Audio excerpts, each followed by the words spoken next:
Wanaopokea dawa za saratani huathirika kwa njia moja au nyingine, aidha kimawazo au kimwili, na wakati wote huwa wanahitaji kuonyeshwa upendo, kupewa moyo na matumaini. Na leo basi katika sehemu yetu ya Shujaa wa Wiki tunakutana na Diana Aketch anayeeneza upendo kwa walioathirika na dawa za saratani na kupoteza nywele zao. Tukutane naye katika sehemu yetu ya Shujaa wa Wiki. Diana, mambo? Uko salama? Asante. Nafurahi kukuona. Karibu sana. Kazi iko poa? Uko salama.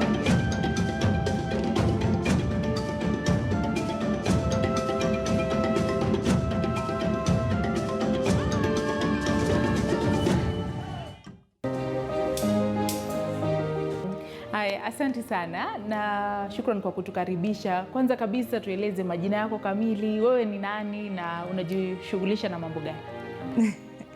Okay, asante sana. Kwa majina mimi naitwa Diana Aketch. Mimi ni mwanabiashara. Niko na saloon hapa pande za Ngong Road, hiyo ndio biashara nafanya, na kwa upande pia huwa nafanya kazi ya kusaidia wanawake wenye wamepoteza nywele kwa saratani, huwa nawapatia wigs. Yani kuwafanya tu wasikie vizuri. Nini kilikuvutia kuanzisha hii safari? Nilipoteza rafiki yangu, alikuwa very close to me na alipatikana na cancer. So niliona vile hiyo journey ilikuwa, vile alivyopoteza nywele, vile ilimfanya asikie, vile self esteem yake ilikuwa. So siku moja nikamwalika kazini hapo, nikamfanyia makeover na akaniambia, Diana, please hebu piga picha za kila kitu unanifanyia kwa sababu nimefurahi sana, na kama unaweza ukabariki watu wengine vile umenifanyia ndashukuru sana. So hivyo ndio nilianza, tukamtengeza, nikaeka picha kwa social media. Sasa watu wakaanza kuniuliza kama naweza tengeza watoto wao, mabibi zao, nini. Hivyo tu ndio nilianza kimchezo, na kufika saizi rafiki yangu alienda she passed on, but naendelea bado hiyo legacy yake, kwa sababu ni kama ni yeye alinipa hiyo motisha ya kufanya. Ilikuwa rahisi kwako kumshawishi kwamba unaweza kumfanyia makeover, kumvalisha wig? Alipokea vipi taarifa hiyo? Alikuwa kwa hali mbaya, kwa sababu unajua huyu ni mtu mwenye alikuwa na nywele ndefu sana.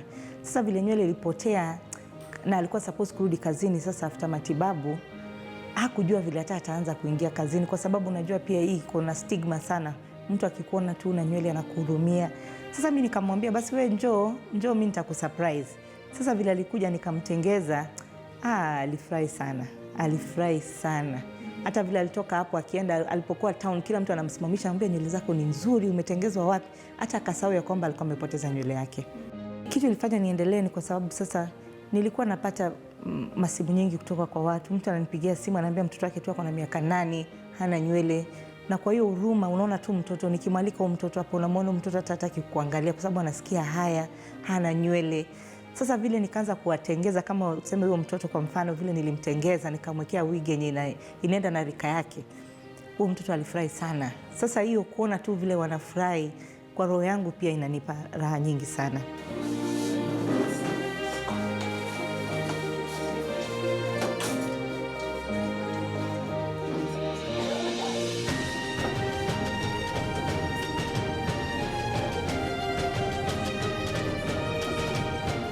Waalika mara kwa mara, saa nyingine naenda kwa hospitali, lakini sana sana huwa ninawaalika wanakuja hapa kwa salon. So mimi kama niko na wigs, kwa sababu kwa ufupi saa nyingine watu huwa wana donate wigs. Juu nimeshapata well wishers wenye wananiletea. Sasa mimi weka kwenye social media, nasema niko na wigs 10. Kama unajua mtu ambaye ako na cancer na angetaka kupewa wigs, waje kwa salon. So kwa mara mingi huwa wanakuja hapa kazini. Kuna zingine natengeza mwenyewe kwa sababu mimi mwenyewe najua kutengeza hizo wigs. Kuna zingine customers wana donate, clients wana donate. So kama saa nyingine mimi watu kama tuko free, hatuna kazi, tunaambia tu wasichana wangu tuchukue wig ups, tunaanza kushona wigs. Tunasema hizi 10 tunajua tumeweka kando ni za survivors. So kuna zile tunatengeza, kuna zile watu wana donate, kuna zile tunanunua. Saa nyingine nikileta wigs zangu kutoka ngambo nikiitisha, maybe nitaitisha kama 10 kando za kazi na kando za survivors. Kama hospitalini saa nyingine tukiitwa, kama si kitambo sana nilikuwa Kenyatta Hospital, tukaalikwa huko tukatengeza wamama kwenye wards. Unaona saa nyingine unapata tu mtu wako hapo ameadmitiwa, anaona kama yani amekufa moyo kabisa. So tukienda huko tayari tunawapatia ile moral, tunawakumbusha hao ni warembo, na ni kitu yenye imeingia kwa roho yangu sana. Tunawapa nywele, tunawapaka makeup, ile tu kuwafanya wa feel saa nyingine wanataka kutoka kwa hiyo atmosphere ya kihospitali. Unajua hospitali ndio wako na kazi yao, lakini saa nyingine tunasahau hao watu apart from hospitali wanataka kukumbushwa. Kuna ile healing ya hata sijui nitaiita vipi. Kuna ile tu unataka kukumbusha mtu bado wewe ni mrembo, kuna mtu anakufikiria, kuna watu wanakupenda. So tukifika hapo si kuwapatia wigs tu, tunawaongelesha, tunawa-encourage. Unakaa na mtu unamwambia bado wewe ni mrembo sana despite kila kitu unapitia, na utapata ni kama therapy. By the time tunamaliza unapata huyo mtu hata roho yake yani imechangamka. Hata madaktari hufurahi sana. Wanasema dia ni kitu unafanya. Saa nyingine si dawa tu, saa nyingine kuna mapenzi tunapeana zaidi ya hiyo. Kwa sababu ya upungufu ya wigs hatuwezi kurudi mara nyingi. Tukipatia mtu akibahatika nayo inakuwa tu ni good luck, because ningekuwa na nyingi ningeweza kupatia watu wengi, lakini sasa unajua demand iko juu sana, watu wengi wanataka ni wengi. Sasa mwenye anabahatika tu sasa hiyo inakuwa tu ni sawa. Lakini saa nyingine tunachukua contacts, tuna communicate, tunataka kujua vile unaendelea, unajua kama hivi tulikuwa Kenyatta, huyo CEO wao alifurahi sana kwa sababu hiyo siku hao patients walikuwa, the survivors walikuwa na roho, walikuwa wamechangamka sana. Hata watu walikuwa wameenda kuwa visit. Unajua wengine hata hawakujua tukuwa hapo. Sasa mtu anakuja visiting anapata anaona huyu tena amebadilika, amefurahi. So I think ni kama therapy, na wangependa sana tuliongea nao wakasema wangependa mara kwa mara nikuwe ninarudi tu ile kuwapatia moyo. The first time niweka the first chemo, nywele yangu yote ikaanguka chini. Nikajichukia, nilikuwa na nywele mzuri, nilikuwa na nywele refu, nikajichukia. Naendanga nikifunga kitambaa, sijaifunga kitambaa for the rest of my life. Sasa nikawa najichukia kabisa. Unakienda mahali na kitambaa ama kofia. For this today, kila mtu atafeel ako sawa. Si penye ulikuwa unashinda hapa ukilala na ugonjwa wako. Hata nasikia sasa hivi kama mimi si mgonjwa.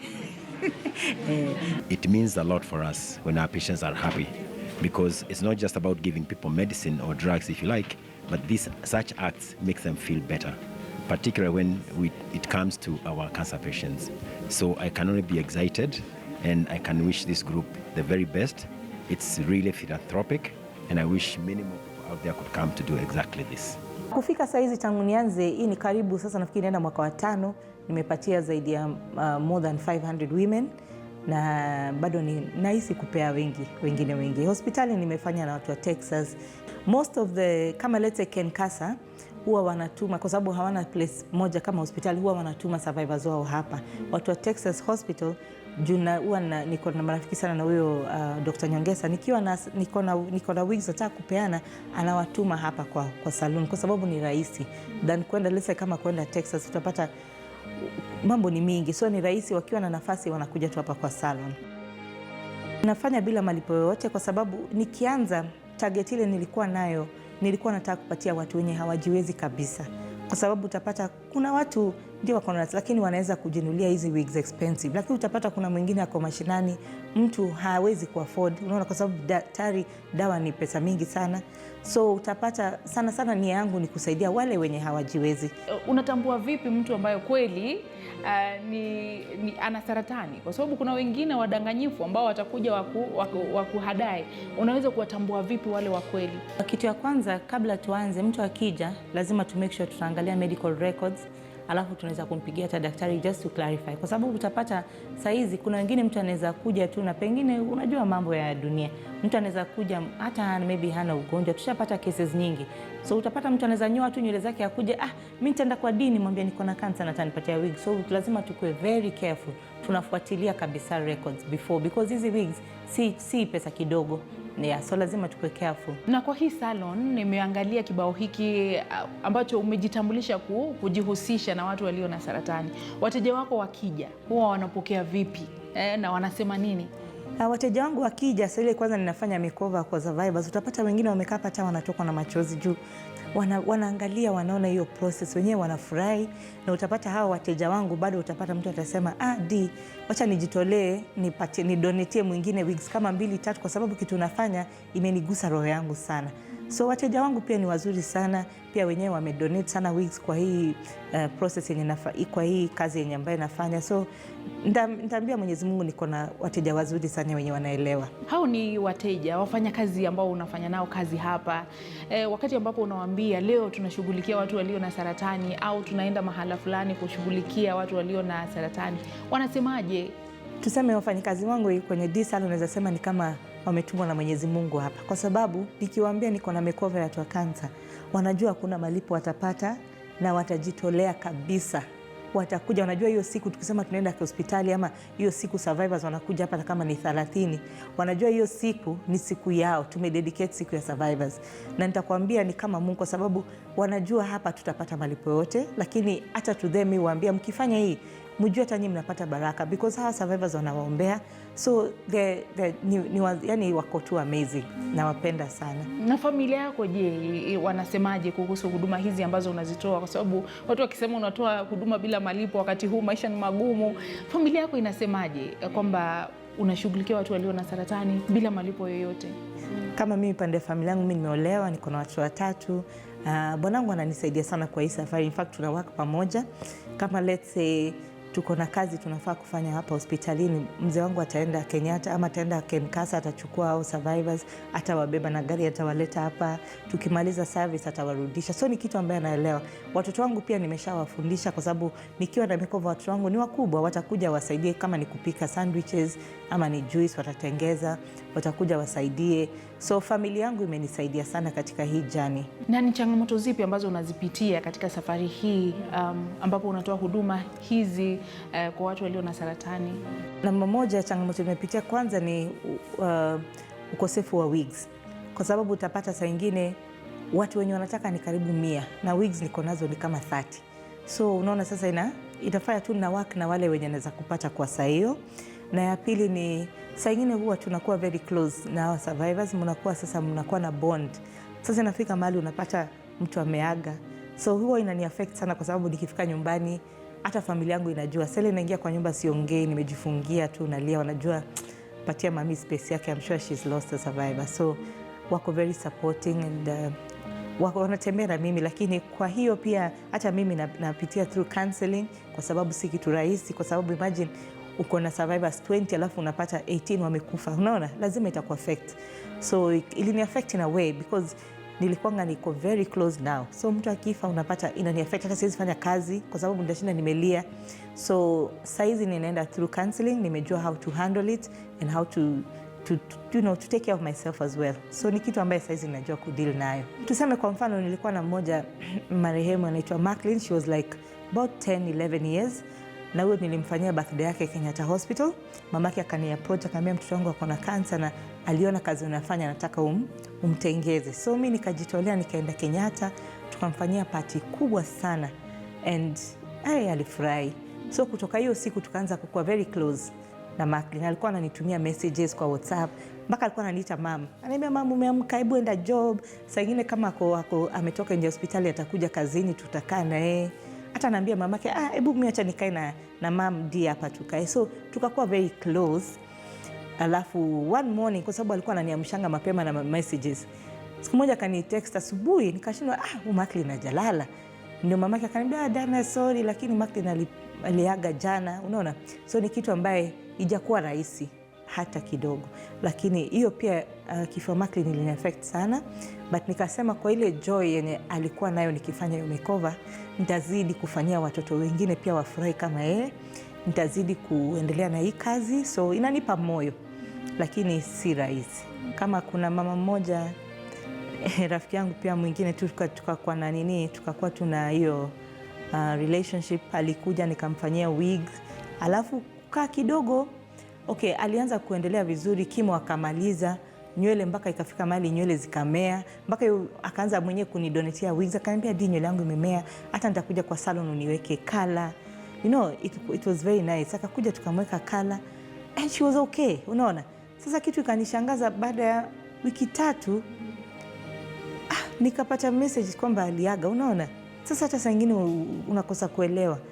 Sasa kweli nimepoteza very many friends, but you know, what do you do? Ile kitu imenigusa sana yenye nimesikia sana kwa watu, kwa mama wengi, kwa sana sana wale wanapitia through saratani ya matiti, wengi wametorokwa na wamezao, kwa sababu kuna mwingine she was really in depression, mpaka alikuwa anasikia hata kujitoa uhai. Alikuwa anasema bwana ametoroka kwa sababu anasema yeye si mrembo tena, amekatwa matiti. Sasa anasikia bwanake ameoa mtoto mdogo wa miaka 23. Huyu ni mama mzima, kuna watoto. Sasa ile kitu moja naweza sema ambaye huwa ina affect sana ni hiyo loneliness. Alafu watu wengine wakisikia kwamba umepatikana na saratani wanakutenga because washaona hii ni ugonjwa wa pesa nyingi, huyu atakufa, huyu ni gharama. Wengine mpaka mwingine alikuwa mpaka my in-laws walikuwa shaambiwa bibi yako ako na kansa, hebu ondoka saizi, hiyo ni pesa, huyu atakufa. So hiyo kusema nini, kutengwa na kukua lonely na hiyo kukua isolated, it's very depressing. Kitu kingine ningependa kuongeza, yani ni kama humble request. Kama uko na mtu unajua jirani, because cancer ina affect us directly or indirectly. Kama uko na jirani yako, unaona mtoto wa jirani ama wewe, what they need is love. Kama unaweza enda saa nyingine mpelekee fruits, do whatever you can, because watu wengi sana wanaumia kwa sababu ya hiyo isolation, it causes depression. So ningesema kama unaweza kuwa tu your sister or your brother's keeper, unaenda unamwangalia mwenzako. Ukisikia mtu ako na kansa, piga simu, jua ako vipi, kama ni kimo mchangie, at least tusaidiane. Kama unajua mtu amepoteza nywele, unaweza ukaleta wigs hapa kwa salon yangu, na kama si lazima uje kwa salon yangu, hata jirani yako kama unaona ana nywele na wewe mwenyewe uko na uwezo ya kumpatia hizo wigs ama vitambaa ama headgears, whatever you can, try to make a difference in somebody else's life. Na I think hiyo inaweza fanya mtu ongezee mtu hata maisha yake kuwa marefu zaidi. Na umezungumza sana kuhusu watoto na kina mama. Je, wanaume mnahudumia pia au umesahau wanaume? Wanaume pia tuwezi tukasahau mandugu zetu, mababa zetu. Hao pia wakija, kuna wale unajua tunawanyoa, wengine tunawafanya massage, unajua hata ya miguu tunawafanya ile massage tu mtu asikie ametulia na kuongea, because utapata tu mwanaume hata kimambo mingi mali atakaa tu pia yeye aongee na wanawake wengine, wa exchange story yao vile iko. So wanaume pia tujasahau. Kwa miaka mitano ambayo umekuwa na watu walio na saratani, unaweza kusema kwamba umeuelewa huu ugonjwa zaidi na ilivyokuwa awali? Ni nini hasa ambacho umejifunza? Sasa nimeelewa sana. Ugonjwa kitambo siko, lakini the more una deal nayo, the more you talk to the ladies, the more mnakaa kila sana, kwa sababu unajua saa nyingine huwa wakija hapa wako kama wanawake 30 na tutapika na watu wataongea, kutakuwa na speak na wapatia chance ya kuongea. Sasa kila mtu atasema jani yake, so utaweza kuelewa mtu anaafektiwa differently, unajua kwa kila njia. So imenifanya nikalearn vitu nyingi sana. Na ungependa kuona nini kikifanya? Ningeomba sana kama serikali ingekuwa inaweza kupatiana treatment za hata kama ni za bure, kama inawezekana. Kwa sababu nimeona nchi zingine wameintroduce watu wanafanywa chemotherapy for free. Unaona, kwa sababu kitu ni pesa mingi. Utapata saa nyingine mtu anatoka mbali kama hata Kisumu, sijui nitasema wapi. Nitapata na mfano hata kama ni Kirinyaga. Anataka kuja Nairobi, aende through chemo, hana mahali pa kulala. Imagine na lazima akuje maybe siku 3, hajui atalala wapi. Sasa mwingine anashindwa mimi hata sijui nitalala wapi. Unaona? So kama serikali inaweza ifanye ikuwe rahisi kwa watu wako na kansa, because I believe it's something that can happen. Mwenyezi Mungu akinisaidia, kitu mimi ningependa kufanya ni kupata kanyumba tu, just a homestead. Kule naweza nikaitengeza vizuri kwamba mtu akienda kimo anaweza kuja hapo anakaa. Ni kama, what can I call it? A wellness center. Kule watu wakitoka radiation ama hizo makimo, wakirudi hapo kwa nyumba, wanakula, wanakaa, wanapeana hofu, wanapeana moral, wanaomba. Mtu akilala, ukiaga mwenzako umemaliza therapy yako, unarudi zako, unajua kesho mwingine hiyo ndio dream naweza penda kuwa nayo. Na wakikaa hapo wanafanywa kama ni masaji ya mguu, wanaona sinema, wanakula. Ni kitu ni maombi yenye niko nayo, na believe Mwenyezi Mungu atanitengezea siku moja. Na ndiposa leo tunakutambua kuwa shujaa. Unaamini wewe ni shujaa?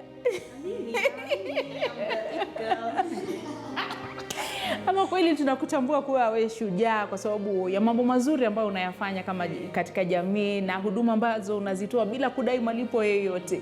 Na mtazamaji, leo imekuwa ni zamu ya Aketch ambaye leo tumemtambua kuwa shujaa kutokana na kuwajali, kujitolea, kujinyima ili kuwapa tabasamu watu walio na saratani katika jamii, na tutazidi kutambua watu zaidi katika jamii. Juma lijalo itakuwa nani? Usikose kutazama sehemu yetu ya Shujaa wa Wiki kwenye taarifa za Dira ya Wiki. Lakini kabla sijakuaga, tupate sehemu yetu ya kila siku ya Ijumaa ya Fahamu Ishara, ambapo tunajifunza lugha ya ishara. Shukran sana kwa kuchagua taarifa za Dira ya Wiki.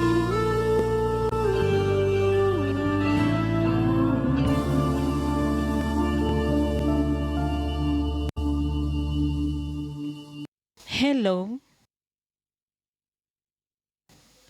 my name is Washington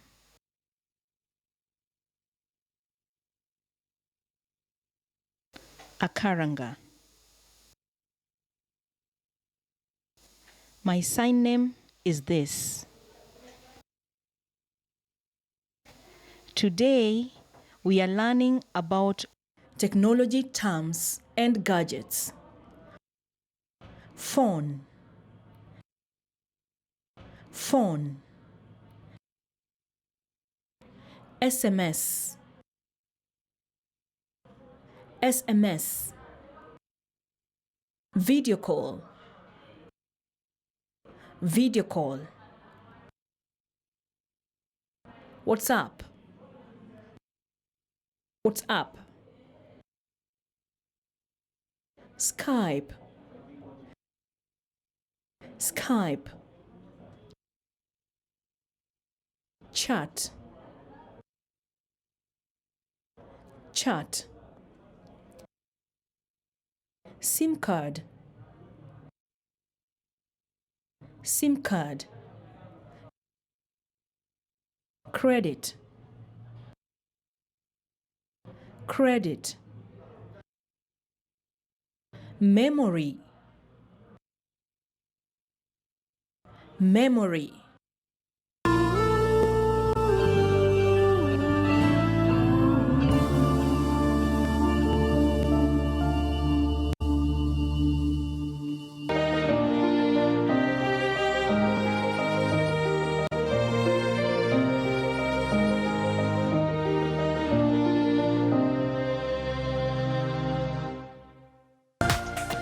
This is KTN News.